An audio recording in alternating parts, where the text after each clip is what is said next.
খাদান এখন ইন্টারন্যাশনাল এবং তার সঙ্গে সঙ্গে কিন্তু কথা হবে স্কাই ফোর্সকে নিয়ে। এবং সবার ফার্স্টে যদি আসি স্কাই ফোর্সকে নিয়ে, তো স্কাই ফোর্স গতকাল কিন্তু মুক্তি পেয়েছে এবং আমি কিন্তু রিভিউ কিন্তু করেছি, তো তোমরা অবশ্যই গিয়ে কিন্তু রিভিউটা চেক আউট করতে পারো।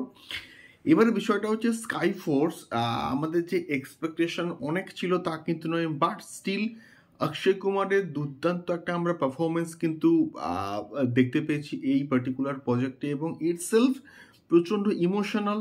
লাস্টের দিকে আমি কিন্তু রিভিউতে কিন্তু শেয়ার করেছি।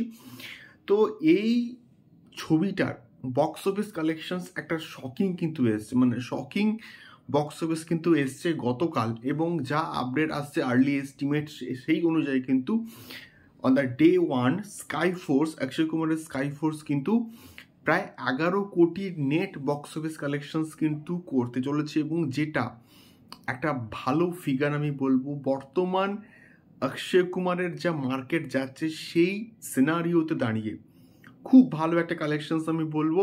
তার কারণ তোমরা দেখো সূর্যবংশী থেকে বা ও মাই গড 2 এর থেকে সেই যা স্ট্যান্ডার্ডের ছবি ছিল, সেই তারা যে বক্স অফিস কালেকশনটা করেছিল সেগুলো ছাড়া বাদ বাকি যে কটা ছবি মুক্তি পেয়েছে সেই প্রত্যেকটা ছবি কিন্তু বক্স অফিসে জাস্ট মুখ থুবড়ে কিন্তু পড়েছিল, সেই লেভেলে কালেকশন কিন্তু জাস্ট করতে পারেনি। যেখানে স্কাই ফোর্স কিন্তু সেই যে বেঞ্চ মার্কটা কিন্তু ক্রস করে একটা ভালো একটা গ্র্যান্ড ওপেনিং কিন্তু নিয়েছে, এবং যেটা অক্ষয় কুমারের পক্ষে খুব ভালো একটা সাইন আমি বলবো।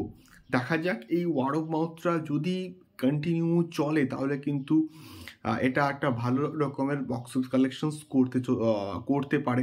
দেখা যাক কি হয়।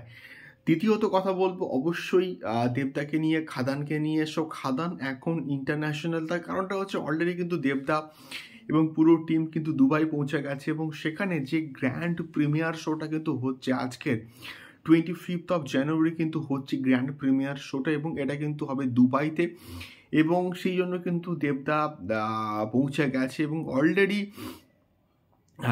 আজকের ঠিক সন্ধ্যা 6টার সময় সম্ভবত এই গ্র্যান্ড প্রিমিয়ার শোটা হচ্ছে। সো তোমরা কারা কারা দুবাই থেকে এই ভিডিওটা দেখছো অবশ্যই কিন্তু আমাদেরকে কমেন্ট বক্সে কিন্তু কমেন্ট করে কিন্তু শেয়ার করতে পারো। আশা করছি আজকের দুবাই থেকে একটা ভালো গ্র্যান্ড রেসপন্স আমরা পাবো, এবং যদি দুবাই থেকে একটা ভালো গ্র্যান্ড রেসপন্স আমরা পাই তাহলে কিন্তু এই ছবিটা আরও অন্যান্য দেশে মুক্তির নিশ্চয়ই প্ল্যান করা হবে।